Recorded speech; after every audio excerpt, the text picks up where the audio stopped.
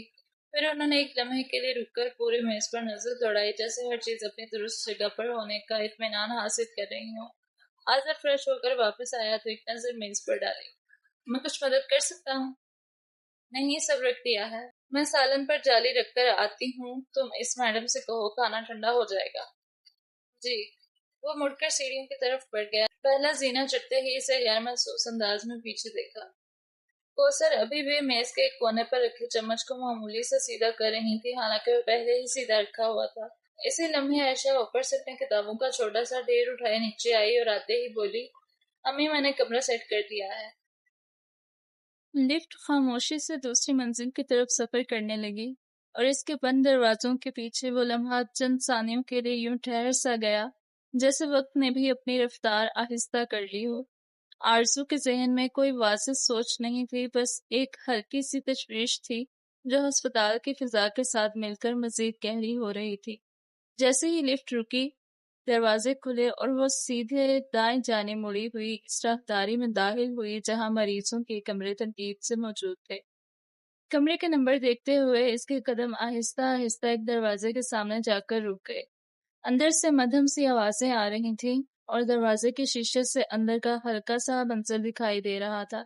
اسے ایک لمحہ لیا، پھر دروازہ ہلکے سے کھٹکھٹا کر اندر داخل ہو گئی۔ کمرے کی فضا پہلی ہی نظر میں نسبتاً روشن اور پرسکون محسوس ہوئی۔ بستر پر بیٹھی حورین نے جیسے ہی اسے دیکھا، اس کے چہرے پر ایک فوری سی خوشی دوڑ گئی اور وہ اپنی ناراضی کے تمام آثار بھول کر بے ساختہ مسکرا اٹھی۔ السلام علیکم، آرزو نے اسے دیکھتے ہی کہا۔ وعلیکم السلام۔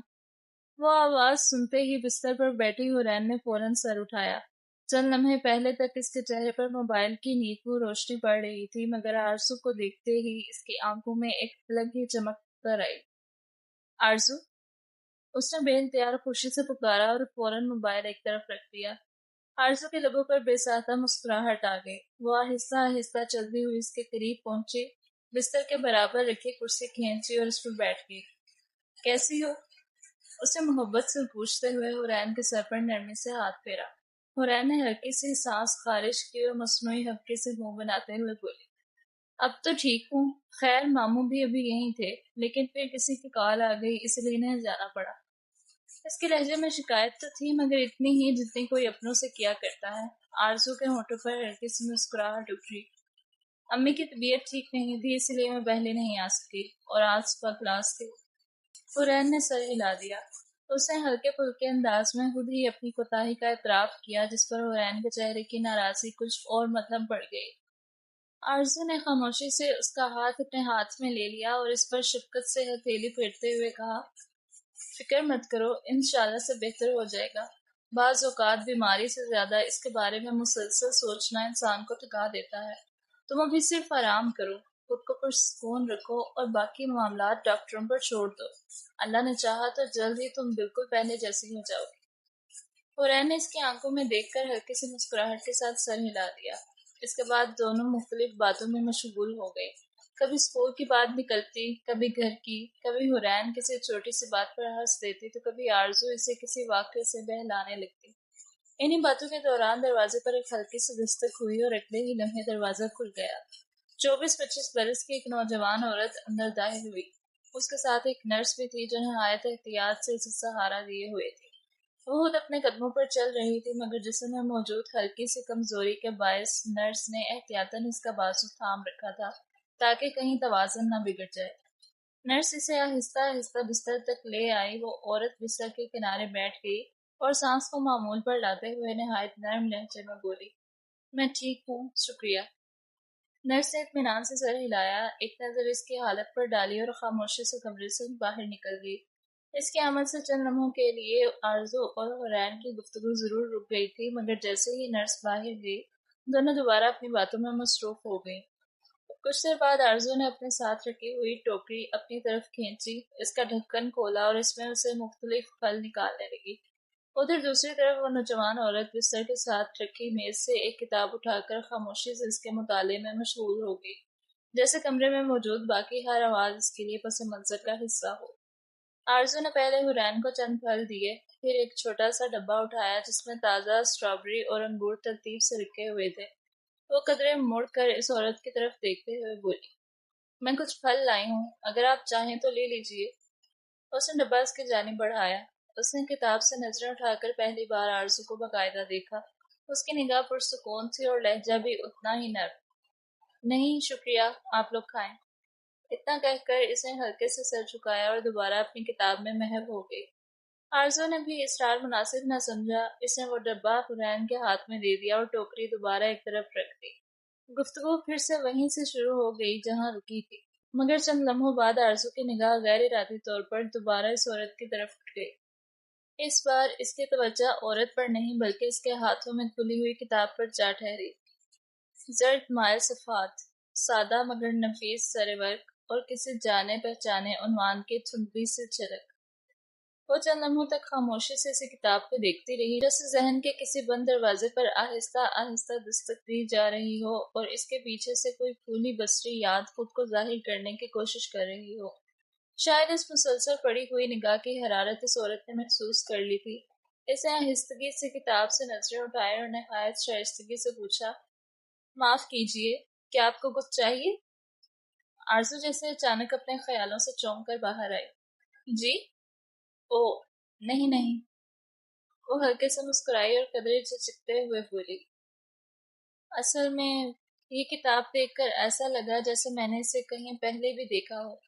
عورت نے صرف مختصر سا اسبات میں سر ہلایا، پھر بغیر کسی مزید تبصرے کے دوبارہ کتاب کھول کر مطالعے میں مشغول ہو گئی۔ ادھر آرزو بھی خاموش ہو گئی، لیکن اس کی نظریں اب کمرے میں نہیں تھیں۔ اسی ایک لمحے میں اس کے ذہن کے دریچے پر گزشتہ شام کا ایک منظر پوری وضاحت کے ساتھ ابھرنے لگا۔ پچھلی شب اورنگ حویلی کی فضا ہمیشہ کی طرح پرسکون تھی، مگر یہ سکون کسی خالی پن کا نہیں بلکہ ایک بھرے ہوئے وقت کا تھا، جیسے ہر کونا کسی پرانی گفتگو، کسی قدم کی آہٹ اور کسی ادھوری بات کو اپنے اندر سنبھالے ہوئے ہو۔ صحن میں موجود پرانے درخت کی شاخیں ہوا کے ساتھ ہلکی سی سرسراہٹ پیدا کر رہی تھی اور اندر سے آتی ہوئی مدھم روشنی بتا رہی تھی کہ گھر جاگ رہا ہے، مگر خاموشی کے ساتھ۔ آرزو جب اندر داخل ہوئی تو دروازے کے ساتھ ہی نازش بھی کھڑی تھی، جیسے ان کی نظر پہلے ہی اسی لمحے کی منتظر ہو۔ آرزو بی بی؟ ان کی فضا میں ایک گرم جوشی تھی جو فوراً ماحول کو نرم کر دیتی تھی۔ آرزو نے آگے بڑھ کر ان کے ہاتھ تھام لیے۔ آپ کیسی ہیں نازش بی؟ نازش بی نے ہلکی سی مسکراہٹ کے ساتھ اس کے ہاتھ پر اپنا ہاتھ رکھا۔ ہم ٹھیک ہیں بی بی، بس آپ کی کمی محسوس ہو رہی تھی۔ کہاں تھی اتنے دنوں سے؟ آرزو نے ہلکے سے سر جھکا کر مسکرا دیا۔ امی کے پاس گئی تھی چند دنوں کے لیے۔ وہ باتیں کرتے کرتے صوفے کے قریب پہنچ گئی۔ نازش بھی جو مسکرا کر اطمینان سے اس کی باتیں سن رہی تھی ایک دم بولے، آپ بیٹھ جائیں۔ نہیں ایسے ہی ٹھیک ہے۔ آذان گھر پر ہے؟ میں واپس آ کر سیدھا ہسپتال ہی گئی تھی، مگر وزٹنگ آورز ختم ہو چکے تھے، اس لیے میں حرین سے مل نہیں سکی۔ آذان بابا تو اسٹڈی میں ہے، آپ وہیں چلی جائیں، میں کافی بھجواتی ہوں آپ کے لیے۔ جی میں دیکھ لیتی ہوں۔ اس نے کندھے پر لٹکے ٹوٹ بیگ میں سے ایک ڈبہ نکالا۔ یہ فریش کوکیز ہیں، کافی کے ساتھ بھیجیے گا۔ جی بالکل، انہوں نے مسکرا کر کہا تو آرزو بھی ان کی جانب ایک مسکراہٹ اچھال کر ان کے ساتھ سے نکل کر آگے بڑھ گئی۔ اسٹڈی کا دروازہ تھوڑا سا کھلا تھا، مگر اس نے پھر بھی دستک دے کر پہلے اپنی موجودگی کا احساس دلایا، پھر اندر قدم رکھا۔ اندر لکڑی کی الماریوں میں سجی کتابیں ایک ایسی خاموش ترتیب میں تھیں جو برسوں کی عادت سے بنی تھیں۔ ہر کتاب اپنی جگہ پر یوں رکھی تھی جیسے کسی نے ان کے درمیان کوئی غیر ضروری وقفہ برداشت نہ کیا ہو۔ وہاں اور ایک چھوٹی سی گول میز موجود تھی جس کے قریب ایک شخص بیٹھا تھا۔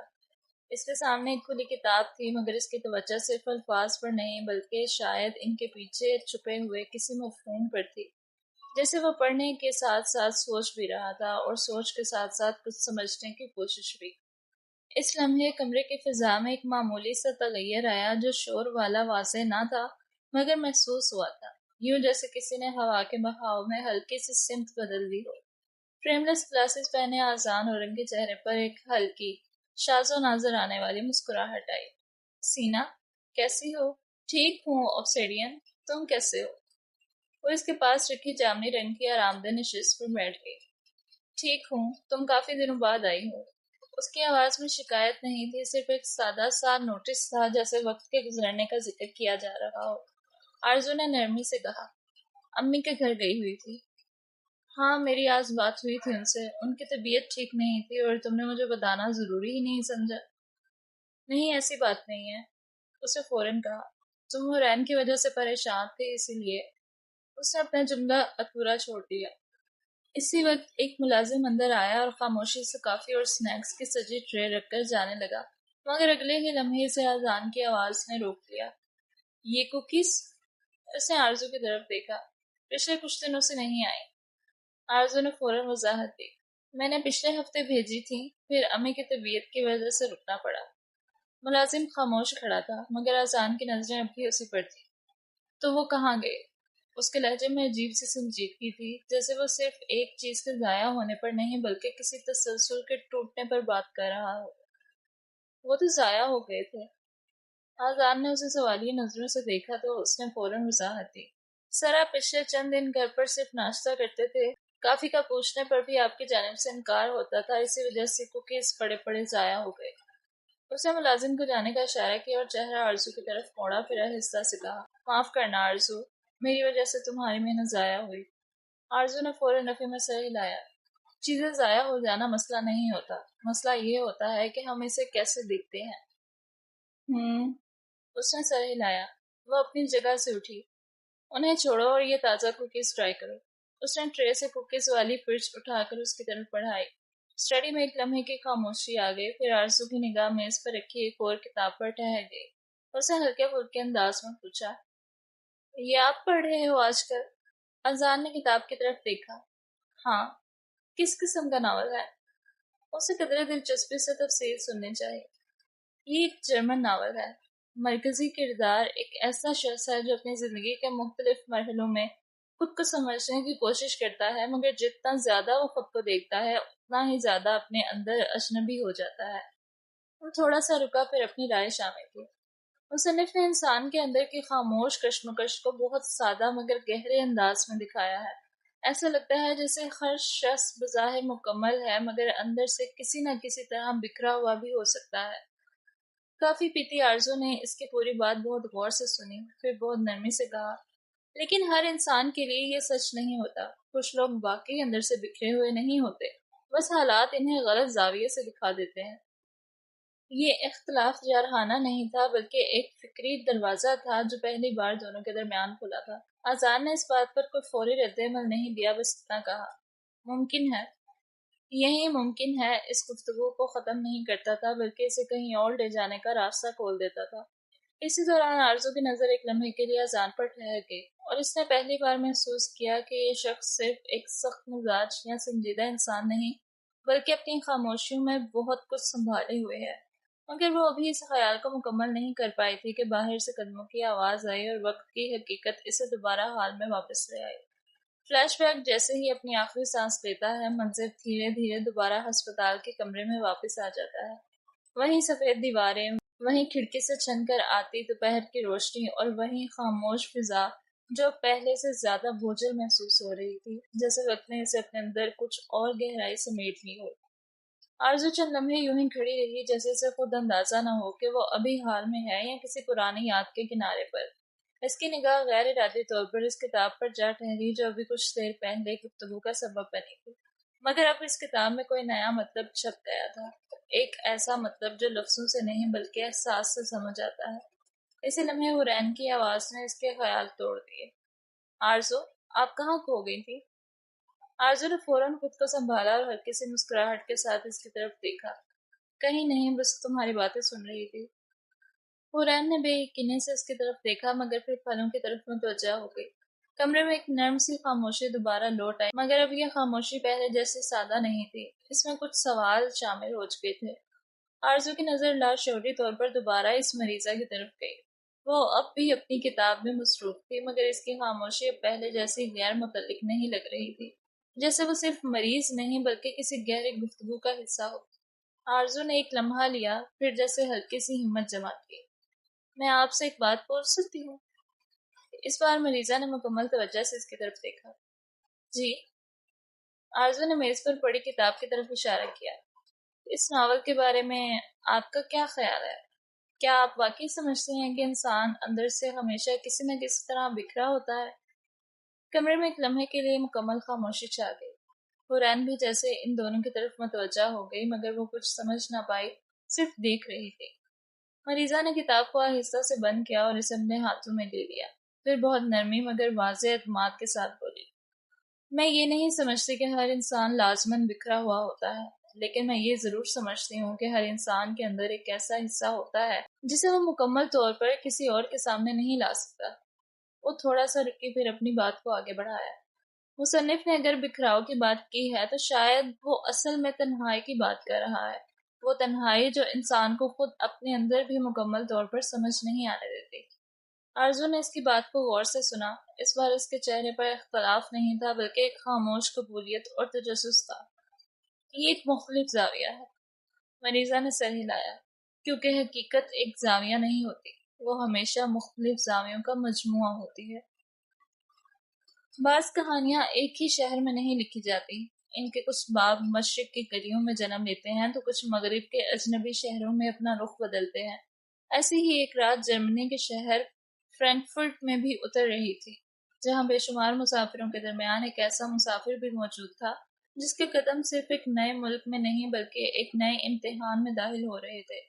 لاہور کی گہما گہمی سے بہت دور، یورپ کے قلب میں واقع جرمنی کا شہر فرینکفرٹ اپنی معمول کی شبانہ مصروفیات میں ڈوبا ہوا تھا۔ بین الاقوامی ایئرپورٹ پر آنے اور جانے والی پروازوں کا سلسلہ بدستور جاری تھا، جہاں ہر چند لمحوں بعد کوئی نئی کہانی کسی جہاز کے دروازے سے زمین پر قدم رکھتی اور کوئی پرانی کہانی آسمان کی طرف روانہ ہو جاتی۔ فرینکفرٹ ایئرپورٹ کی خودکار شیشے کی دیواریں خاموشی سے ایک طرف سیکھیں تو ٹھنڈی ہوا کا جھونکا اندر کی گرم فضا سے ٹکرا کر دونوں مسافروں کے استقبال کو آ گیا۔ رات پوری طرح اتر چکی تھی، بارش کچھ دیر پہلے ہی تھمی تھی، مگر رن وے کی روشنیاں اب بھی بھیگی ہوئی زمین پر لرزتی دکھائی دے رہی تھی۔ مختلف زبانوں میں ہونے والے اعلانات، سامان کھینچتے مسافر، تیز قدموں سے گزرتے لوگ اور دور تک پھیلتی روشنی کے باوجود اس ہجوم میں ایک شخص ایسا بھی تھا جو کسی جلدی میں محسوس ہوتا تھا، نہ کسی بے چینی میں۔ وہ درمیانے سے قدرے بلند قد کا آدمی، چوڑے کندھے، متوازن جسم اور ایسی پرسکون چال جیسے ہر قدم پہلے ہی سوچا جا چکا ہو۔ اسے سیاہ رنگ کا چمڑے کا کوٹ پہن رکھا تھا، جس کے نیچے گہرے سرمئی رنگ کی شرٹ اور سادہ سیاہ پینٹ نمایاں تھی۔ ہلکی بڑی ہوئی داڑھی اس کے چہرے کو سنجیدہ بنا رہی تھی، جبکہ گہری بھوری آنکھیں مسلسل اپنے ارد گرد کے ماحول کا خاموشی سے جائزہ لے رہی تھی۔ وہ لوگوں کو بہت غور سے نہیں دیکھ رہا تھا، لیکن شاید ہی کوئی حرکت ایسی ہو جو اس کی نگاہ سے بچ رہی ہو۔ اس کے ساتھ چلتی 5 سالہ بچے نے اپنے ننھے ہاتھوں سے ایک خوبصورت کپڑے کی گڑیا سینے سے لگا رکھی تھی۔ نیلے رنگ کا کوٹ اس کے لیے ذرا بڑا تھا اور گردن کے گرد لپٹا مفرل بار بار کھسک جاتا، جسے وہ ہر چند قدم بعد بے دہانی میں درست کرتی۔ یہی ہے؟ اسے آسمان کی طرف اٹھتے جہاز کو دیکھتے ہوئے آہستہ سے پوچھا۔ آدمی نے اس کی طرف دیکھا۔ ہاں، مختصر جواب، مگر لہجہ اتنا نرم کہ بچی نے مزید کوئی سوال نہ کیا۔ ایئرپورٹ سے کچھ فاصلے پر مختصر قیام کے لیے بنی پارکنگ میں ایک چاندی مائل سرمئی گاڑی خاموشی سے کھڑی تھی۔ اس کے قریب ایک شخص پہلے ہی انتظار کر رہا تھا۔ دونوں کی نظریں ملیں تو کسی نے حیرت ظاہر کی، نہ رسمی جملوں کا تبادلہ ہوا۔ وہ چند قدم آگے بڑھا۔ دوسرے آدمی نے جیب سے چابی نکال کر اس کی طرف بڑھا دی۔ اس نے چابی تھامی۔ دونوں نے مضبوطی سے مصافحہ کیا، ایک لمحے کے لیے ایک دوسرے کی آنکھوں میں دیکھا جیسے الفاظ کی ضرورت ہی نہ ہو۔ دوسرے شخص نے صرف اتنا کہا، اللہ تمہاری حفاظت فرمائے۔ جواب میں اس نے ہلکا سا سر جھکا دیا، آمین۔ بس اتنا ہی، اور مزید کسی سوال یا وضاحت کے وہ دونوں اپنی صفتوں کی جانب چل دیے۔ وہ گاڑی میں بیٹھا، بچی کو احتیاط سے پچھلی نشست پر بٹھایا، اس کی سیٹ بیلٹ باندھی اور انجن سٹارٹ کر دیا۔ فرینکفرٹ کی روشن شاہراہیں آہستہ آہستہ پیچھے رہتی گئیں۔ بارش کے بعد بھیگی ہوئی سڑکیں شہر کی روشنیوں کو اپنے اندر سمیٹے ہوئے تھیں۔ گاڑی خاموش رفتار سے آگے بڑھ رہی تھی۔ گاڑی کے اندر صرف انجن کے مدھم آواز اور کبھی کبھار ٹائروں کے نیچے سے گزرتی پانی کی ہلکی سی سرسراہٹ سنائی دیتی تھی۔ بچی کچھ دیر کھڑکی سے باہر دیکھتی رہی، پھر آہستہ سے بولی، ہم گھر جا رہے ہیں؟ اس نے چند لمحے سڑک پر نظریں جمائے رکھی. نہیں، ایک محفوظ جگہ. بچی نے جیسے اسے جواب پر اطمینان کر لیا. اس نے گڑیا کو مزید قریب کر کے پکڑ لیا اور خاموش ہو گئی. گاڑی فرینکفرٹ سے نکل کر مائن کے ساتھ ساتھ چلنے والی شاہراہ پر آ گئی. یہ راستہ اس کے لیے اجنبی نہیں تھا. ہر موڑ، ہر پل اور ہر اترائی جیسے کہیں نہ کہیں اس کی یادداشت میں محفوظ تھی. کئی برس گزر چکے تھے مگر بعض راستے انسان کو بھولتے نہیں، صرف خاموشی سے اس کا انتظار کرتے رہتے ہیں. اس نے ایک بار عقبی آئینے میں نظر ڈالی، پھر سائیڈ مرر پر سب معمول کے مطابق تھا. اس نے رفتار نہ بڑھائی نہ کم کی، صرف چلتا رہا. تقریباً 1 گھنٹے بعد گاڑی اشافن برگ کی ایک پرسکون رہائشی گلی میں داخل ہوئی. بارش اب صرف نمی کی صورت باقی رہ گئی تھی. درختوں کے پتوں سے ٹپکتے قطرے سڑک کے کنارے بنے چھوٹے چھوٹے پانی کے گڑوں میں گر رہے تھے، جبکہ اپارٹمنٹ کی عمارتوں کی کھڑکیوں سے نکلتی زرد روشنی رات کے سکون کو اور گہرا کر رہی تھی. اس نے گاڑی ایک عمارت سے کچھ فاصلے پر کھڑی کی، انجن بند کیا اور چند لمحے خاموش بیٹھا رہا. پھر اس نے گہرا سانس لے کر دروازہ کھولا اور پچھلی نشست سے بچی کا بیگ نکال کر اس کے کندھے پر لٹکا دیا. چلے؟ اس نے نرمی سے پوچھا. بچی نے اس بات میں سر ہلا دیا. وہ دونوں آہستہ آہستہ عمارت کے داخلی دروازے تک پہنچے. بچی نے اس کا ہاتھ مضبوطی سے تھام رکھا تھا. دروازے کے برابر نصب گھنٹیوں کی قطار پر اس نے انگلی ایک محسوس بٹن پر رکھی. اس نے ایک بار گھنٹی بجائی، چند لمحے انتظار کیا، پھر دوسری بار خاموشی چند لمحوں تک ویسے ہی قائم رہی. پھر اندر کہیں سے مدھم قدموں کی آواز اٹھی، کسی کے قریب آنے کی، کسی کے رکنے کی، کسی کے کنڈی تک پہنچنے کی. اس نے اطمینان سے ایک گہرا سانس لیا، پھر جھک کر بچی کی آنکھوں میں دیکھا. یاد ہے میں نے کیا کہا تھا؟ اس نے اپنے گول چہرے کو اوپر نیچے ہلایا. اچھی بچی بننا. آپ کب آئیں گے؟ اس سوال پر اس کے چہرے پر ایک نہایت ہلکی مگر دل تک اتر جانے والی مسکراہٹ ابھری. اس نے کچھ نہیں کہا، بس دونوں ہاتھوں سے بچی کا چہرہ تھاما، اس کی پیشانی پر نہایت شفقت سے ایک بوسہ دیا اور اس کے کندھے پر ہلکا سا ہاتھ رکھا. اسی لمحے دروازے کی دوسری طرف کنڈی گھومنے کی آواز آئی. وہ ایک قدم پیچھے ہٹا، پھر دوسرا، اور اگلے ہی لمحے راہداری کے موڑ میں گم ہو گیا. دروازہ آہستہ سے کھلنے لگا. فرینکفرٹ، جرمنی. رات کا وہ پہر تھا جب شہر فرینکفرٹ کی روشنی اپنی پوری آب و تاب کے باوجود ایک عجیب سی خاموشی اوڑھ لیتی تھی. بارش کوئی تیز طوفان نہیں تھی، بس اتنی کہ سڑکوں کی سیاہ سطح آئینے کی طرح چمک اٹھے اور عمارتوں کی روشن کھڑکیاں ان میں ٹوٹے ہوئے عکس کی صورت لرزنے لگے. دور کہیں ٹرام کی دھیمی سی گھنٹی سنائی دیتی، پھر سب کچھ دوبارہ اسی خاموشی میں ڈوب جاتا جس میں صرف بوندوں کے شیشوں سے ٹکرانے کی مدھم آواز باقی رہتی. شہر کے مصروف ترین حصوں سے کچھ فاصلے پر واقع فرینکفرٹ پولیس ہیڈ کوارٹر کی عمارت باہر سے اتنی ہی منظم اور خاموش دکھائی دیتی تھی جتنی اندر سے مسلسل جاگتی ہوئی. مرکزی دروازے کے خودکار شیشے وقفے وقفے سے کھلتے اور بند ہوتے، کسی اہلکار کی آمد یا کسی رپورٹ کے ساتھ لوٹتے ہوئے تفتیشی افسر کے قدموں پر. اندر ہر چیز اپنی جگہ پر موجود تھی. سفید دیواریں، بے داغ فرش، راہداری میں نصب روشنیاں اور دیواروں پر آویزاں بڑے بڑے ڈیجیٹل نقشے جن پر شہر کی شاہراہیں، ریلوے لائنیں اور نگرانی کے کیمروں کے مقامات نمایاں تھے. تیسری منزل کے نسبتاً کشادہ مگر بے حد خاموش کمرے میں متعدد بڑی اسکرینیں دیوار بھر میں نصب تھیں. ہر اسکرین پر شہر کے مختلف حصوں کی نگرانی کرنے والے کیمروں کی ریکارڈنگز چل رہی تھیں. کہیں میٹرو اسٹیشن، کہیں پارک، کہیں پل، کہیں ٹرام اسٹاپ، کہیں پیدل چلنے والوں کے لیے محسوس راستے. کمرے میں موجود بیشتر افسر کئی گھنٹوں سے ایک ہی گمشدگی کے فائل پر کام کر رہے تھے. گمشدہ شخص ایک 70 برس کا بوڑھا آدمی ہے جس کی یادداشت کمزور. اس کو ہلکے درجے کی ذہنی الجھن ہے اور وہ گھر سے نکلنے کے بعد واپس نہ لوٹا تھا. تفتیشی افسران کا ابتدائی اندازہ یہی لگایا تھا کہ وہ راستہ بھول گیا ہوگا. شاید وہ دریا کی طرف نکل گیا ہو، ممکن ہے کسی شیلٹر میں پہنچ گیا ہو، یا کسی ہسپتال میں داخل کروا دیا گیا ہو. مختلف آوازیں ایک دوسرے سے ٹکراتی پھر خاموش ہو جاتی. ایک نوجوان افسر نے تھکے ہوئے لہجے میں فائل بند کرتے ہوئے کہا، میرا خیال ہے سرچ ایریا مزید بڑھانے کا کوئی فائدہ نہیں. وہ ایک بزرگ آدمی ہے، اتنا دور جا ہی نہیں سکتا. اس کے دائیں جانب بیٹھے افسر نے اس بات میں سر ہلایا. صبح ہونے دو، ڈرون دوبارہ بھیج دیں گے. اس حل پر کوئی خاص اختلاف نہ ہوا. یقیناً تمام اس پر راضی تھے. کمرے میں موجود بیشتر لوگوں کے نزدیک معاملہ تقریباً واضح تھا. صرف ایک شخص ایسا تھا جو اب تک ایک لفظ بھی نہیں بولا تھا۔ کمرے کے آخری کونے میں جہاں روشنی نسبتاً مدھم تھی، ایک لمبی میز کے سامنے وہ خاموشی سے بیٹھی تھی۔ سیاہ رنگ کا نہایت سادہ مگر نفیس حجاب اس کے سر اور گردن کو مکمل طور پر ڈھانپے ہوئے تھا، جبکہ سرمئی رنگ کا لمبا کوٹ اس کی پولیس کی وردی پر اس طرح ٹھہرا تھا جیسے وہ زینت کے لیے نہیں بلکہ محض ضرورت کے تحت پہنا گیا ہو۔ آستینیں کلائی تک درست انداز میں چڑھی ہوئی تھیں۔ سامنے میز پر ایک بند نوٹ بک، آدھا پیا ہوا کافی کا کپ اور کمپیوٹر کے ساتھ رکھا ہوا ایک باریک پین پڑا تھا۔ اس کی نشست باقی سب سے الگ نہیں تھی، مگر اس کی خاموشی اسے سب سے الگ کر رہی تھی۔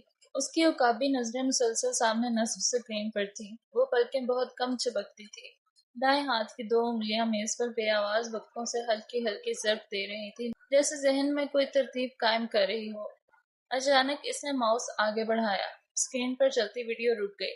پھر اس نے ویڈیو کو چند سیکنڈ پیچھے لے گئی اور پھر اسے چلا دیا۔ چند ثانیے بعد وہ دوبارہ رکی اور اس نے ویڈیو ایک بار پھر پیچھے کی۔ کمرے میں موجود ایک اہلکار نے اس کی طرف دیکھا، پھر بے اختیار مسکرا کر اپنے ساتھی سے سرگوشی کی۔ پچھلے 45 منٹ سے یہیں 5 سیکنڈ دیکھ رہی ہے۔ دوسرا تمسخرانہ ہنس دیا۔ اگر اس میں کوئی راز ہوتا تو اب تک خود باہر آ جاتا۔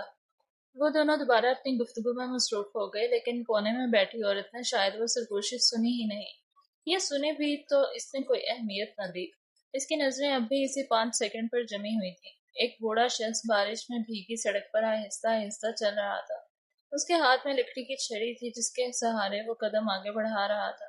اس کے کندھے معمولی سے جھکے ہوئے تھے، جیسے عموماً بزرگوں کے کندھے عمر اور کمزوری کی وجہ سے جھک جاتے ہیں۔ چند قدم چلنے کے بعد وہ شخص فریم سے باہر چلا گیا۔ بس یہی کلپ وہ بار بار دیکھ رہی تھی۔ وہی 5 سیکنڈ، وہی منظر، وہی خاموشی اور اس خاموشی میں چھپا راز۔ اس نے ویڈیو دوبارہ چلائی، مگر اس بار اس کی نگاہ بوڑھے شخص پر نہیں تھی۔ وہ اس کے پیچھے دیکھ رہی تھی، جہاں ایک شیشے کی دیوار تھی جس پر بارش کی بوندیں ہلکی رفتار میں پھسل رہی تھی اور ان پر پڑنے والی روشنیاں عکس کرتی محسوس ہو رہی تھی۔ ٹرام کے گزرتے ہوئے ڈبے، وہاں اسے ایک گارڈ اور ایک سایہ محسوس ہوا، مگر اگلے ہی لمحے پھر کچھ نہیں۔ اس نے پہلی مرتبہ کرسی کے پشت سے کمر ہٹائی اور ذرا آگے جھکی۔ اس کی آنکھوں کی پتلیاں اسکرین پر ایک نہایت معمولی نقطے کا تعاقب کر رہی تھیں۔ اس نے زوم کیا۔ تصویر بڑی ہونے کے ساتھ کچھ دھندلی بھی ہو گئی۔ کچھ مزید زوم کرنے پر پکسل ٹوٹنے لگے تو وہ وہیں رک گئی۔ اس کے انداز میں کوئی بے صبری تھی، نہ جھنجھلاہٹ۔ اگر کچھ تھا تو صرف خاموش انتظار۔ چند لمحے بعد اس نے ریکارڈنگ دوبارہ اصل سائز پر کر دی۔ پھر ایک مختلف کیمرہ کھولا جو اسی مقام کا تھا، مگر اس کا زاویہ مختلف تھا۔ ایک کلک پر ویڈیو چلنے لگی تو ایک بوڑھا شخص پھر نمودار ہوا۔ اس نے ویڈیو پھر ایک جگہ روک کر پیچھے کی اور چلا دی۔ چند ثانیے بعد اس نے پھر وہی عمل دہرایا۔ اب کی بار اس کے چہرے پر کوئی تبدیلی نہیں آئی، لیکن دائیں ہاتھ کی انگلیوں نے میز پر ضرب دینا بند کر دیا تھا۔ یہ ان لوگوں کے لیے شاید ایک معمولی حرکت ہوتی، مگر جو اسے جانتے تھے وہ جانتے تھے کہ جب وہ یوں مکمل ساکت ہو جاتی ہے تب اس کا ذہن سب سے زیادہ تیزی سے کام کر رہا ہوتا ہے۔ کمرے کے دوسرے سرے سے ایک افسر نے گھڑی دیکھی اور قدرے اونچی آواز میں کہا، سرچ ٹیم کو اطلاع کر دیں، شمالی سیکٹر بند کر دیں، بزرگ آدمی اتنی دور نہیں جا سکتے۔ کئی سروں نے اس بات میں جنبش کی۔ صرف کونے میں بیٹھی عورت نے پہلی مرتبہ نظریں اسکرین سے ہٹائیں۔ وہ آہستگی سے کھڑی ہوئی، کرسی خاموشی سے پیچھے سے کی۔ اس نے میز پر رکھا قلم اٹھایا، نوٹ بک بند کی اور ایک قدم آگے بڑھ کر دیوار پر نصب سب سے بڑی اسکرین کے سامنے جا کھڑی ہوئی۔ بارش اب بھی ویڈیو میں برس رہی تھی۔ بوڑھا شخص اب بھی چل رہا تھا، مگر اس کی نگاہ اب بھی بوڑھے شخص پر نہیں تھی بلکہ کسی اور چیز پر تھی۔ کمرے میں گفتگو دھیرے دھیرے تھم گئی۔ کسی نے کچھ کہا نہیں۔ سب نظریں غیر ارادی طور پر اس کی طرف اٹھنے لگیں۔ اس نے نہایت مدھم آواز میں صرف اتنا کہا، یہاں سے دوبارہ چلاؤ۔ اور کمرے میں پہلی بار ایسی خاموشی اتری جیسے ہر شخص کو غیر محسوس طور پر احساس ہو گیا ہو کہ شاید سب نے کچھ نہ کچھ دیکھنے میں محرومی اختیار کی ہے۔ بارش کی بوندیں اسکرین پر دکھائی دینے والے شیشے سے یوں پھسل رہی تھیں جیسے کسی مصور نے گہرے سیاہ رنگ پر بے ترتیب چاندی کی لکیریں کھینچ دی ہوں۔ کمرے کی سفید روشنی اب سب کے چہروں پر یکساں پڑ رہی تھی، مگر اس کمرے میں یکدم چھا جانے والی خاموشی ہر ایک کے اندر الگ الگ کیفیت پیدا کر رہی تھی۔ ابھی چند لمحے پہلے تک جو گفتگو معمول کی دفتری بے فکری لیے ہوئے تھی، اب وہ غیر محسوس انداز میں سمٹ کر اسی ایک سکرین کے گرد جمع ہو چکی تھی۔ اس نے دونوں ہاتھ سامنے باندھ دیے۔ رفتار آدھی کرو۔ اس کے لہجے میں نہ کسی قسم کی جلدی تھی، نہ خود نمائی، نہ یہ احساس کہ وہ دوسروں کی رائے کو رد کرنے جا رہی ہے۔ وہ صرف ایک نتیجے تک پہنچنا چاہتی تھی۔ آپریٹر نے فوراً ویڈیو کی رفتار کم کر دی۔ اسکرین پر بوڑھا شخص دوبارہ نمایاں ہوا۔ اس میں موجود لکڑی کی چھڑی، ادھر ادھر برسنے والی بارش، نم سڑک اور کب میں کھڑی شیشے کی دیوار، سب کچھ پہلے جیسا تھا۔ اب یہاں روکو۔ ویڈیو رک گئی۔ کمرے میں موجود ایک نسبتاً عمر رسیدہ افسر نے قدرے الجھن سے اسکرین کی طرف دیکھا۔ ہم یہی تو پچھلے 1 گھنٹے سے دیکھ رہے ہیں۔ اس نے جواب دینے کی بجائے اسکرین کی طرف اشارہ کیا۔ نہیں، آپ تمام اس بزرگ کو دیکھ رہے ہیں، میں اسے نہیں دیکھ رہی۔ چند نگاہیں بے اختیار اس کی طرف اٹھی۔ اس نے پھر شیشے کے ایک انتہائی معمولی حصے کی طرف اشارہ کیا۔ یہاں۔ زیادہ تر لوگوں کو وہاں صرف بارش کے قطرے اور گزرتی روشنی دکھائی دی۔ آپریٹر نے مزید قریب کیا۔ تصویر دانے دار ہو گئی۔ بس، یہی روک دو۔ اس نے اپنی نظریں اسکرین سے ہٹائے بغیر کہا۔ اب پچھلے 5 سیکنڈ دوبارہ چلاؤ۔ اس کے کہنے کے مطابق ویڈیو پھر سے چلنے لگی۔ صرف 5 سیکنڈ اور پھر وہ ختم ہو گئی۔ دوبارہ۔ اس نے ویسا ہی کیا۔ ایک بار اور۔ اب کئی لوگ بے چینی سے ایک دوسرے کو دیکھنے لگے۔ ایک نوجوان افسر سے مزید خاموش نہ رہا گیا۔ محترمہ، آخر آپ دکھانا کیا چاہتی ہیں؟ اسکرین پر جھکی افسر نے پہلی مرتبہ چہرہ اٹھایا اور اس کی طرف دیکھا۔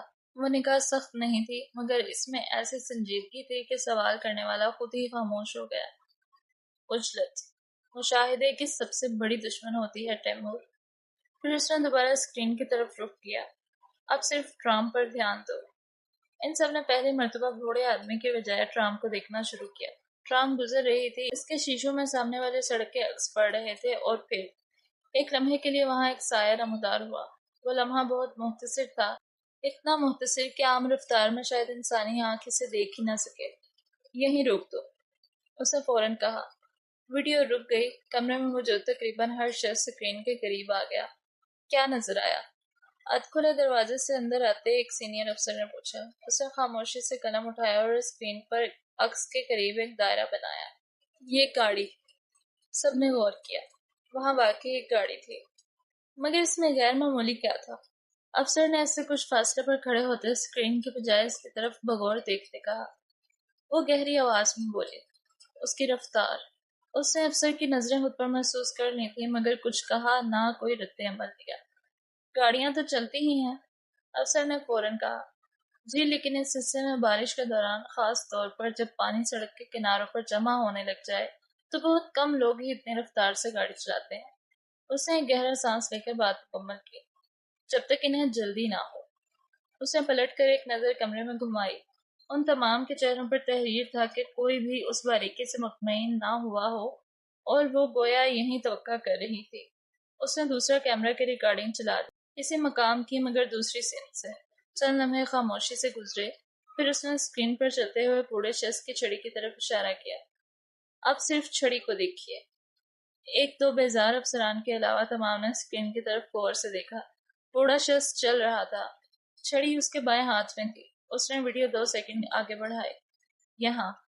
اس نے انہیں انگلی سے اس کے دائیں ہاتھ کی طرف متوجہ کیا۔ بوڑھے شخص کی چھڑی اب دائیں ہاتھ میں تھی۔ کمرے میں ایک لمحے کو خاموشی مزید گہری ہو گئی۔ آپ کا نقطہ واضح نہیں ہے آفیسر، سینئر آفیسر نے واپس سیدھا ہوتے کہا اور ہاتھ سینے پر باندھ لیے۔ انہیں اب بھی اس کا نقطہ سمجھ نہیں آیا تھا۔ اس نے بغیر لہجہ بدلے کہا۔ 70 برس کا ایک شخص جسے یادداشت کا مسئلہ ہو، بارش میں بغیر رکے 2 سیکنڈ کے اندر چھڑی ایک ہاتھ سے دوسرے ہاتھ میں منتقل نہیں کرتا۔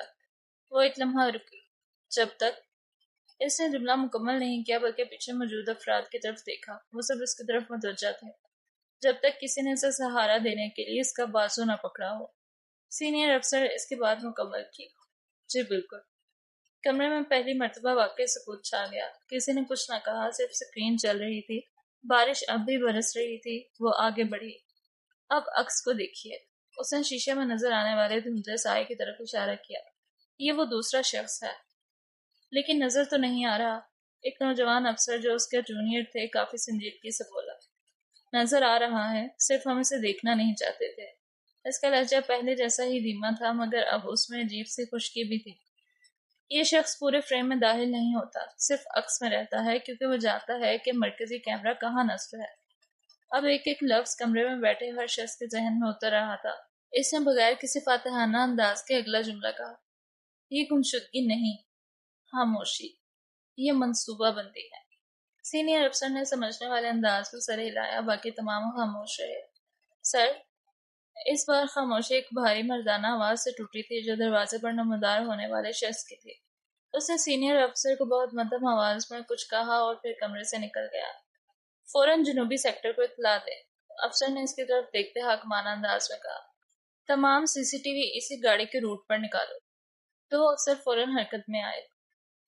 ٹرام سٹاپ کے ارد گرد موجود تمام کیمرے کھولو اور قریبی ٹریفک کنٹرول کو کال کرو، اسے کام جاری رکھے۔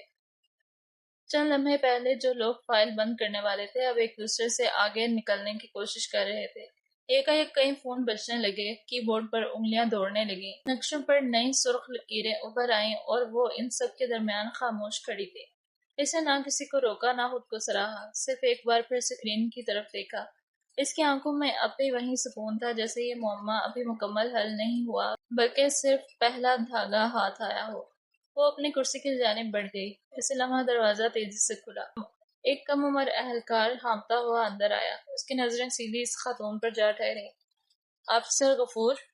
کمرے میں موجود کئی لوگوں نے پہلی مرتبہ اس نام کو سنا۔ وہ نوجوان ایک لمحے کو سانس بحال کرتا رہا، پھر بولا، ہمیں اگلا کیمرہ مل گیا ہے۔ اور اس کی آواز میں حیرت مایہ تھی، اور اس بات کی تصدیق ہو گئی ہے کہ وہ بزرگ واقعی اکیلے نہیں تھے۔ اس نے صرف ایک بارہ حصہ سے سر ہلایا، جیسے یہ خبر اس کے لیے انکشاف نہیں، تصدیق۔ آشافن برگ کی پرسکون رات اپنی تمام تر خاموشی کے ساتھ اپارٹمنٹ کی کھڑکیوں سے اندر اتر رہی تھی۔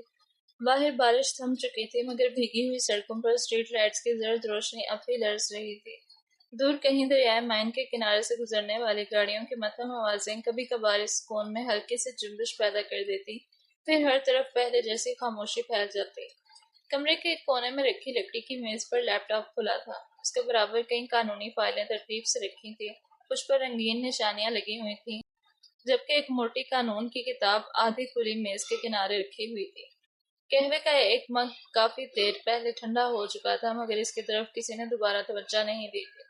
میز کے سامنے بیٹھی لڑکی کی چمکتی سی آنکھیں مسلسل لیپ ٹاپ کی اسکرین پر جمی ہوئی تھی۔ سیاہ بال ڈھیلے سے پیچھے بندھے ہوئے تھے اور چند لٹیں بے احتیاط چہرے کے گرد آ گری تھیں، جنہیں اس نے کافی دیر سے سنوارنے کی ضرورت محسوس ہی نہ کی تھی۔ اس کے چہرے پر تھکن ضرور تھی، مگر اس سے کہیں زیادہ یکسوئی تھی۔